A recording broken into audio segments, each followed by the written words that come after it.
ففي يوم من الأيام شيخ القرية قرر إن هو يعمل مسابقة ما بينهم.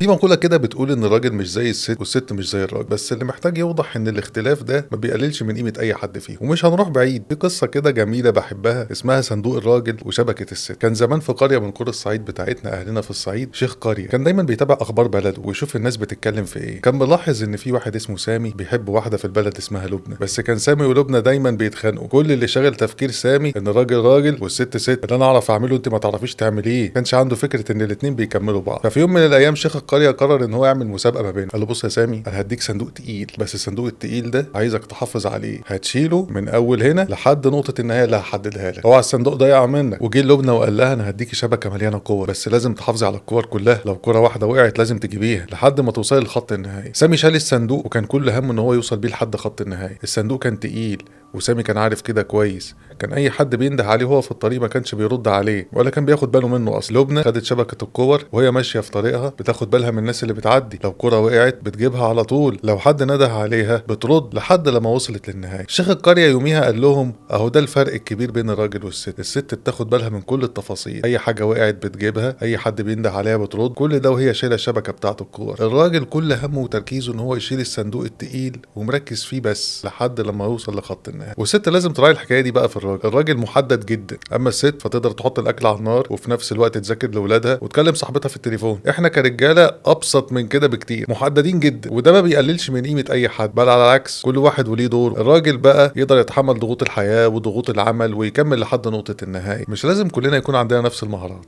احنا ربنا خلقنا عشان نكمل بعض.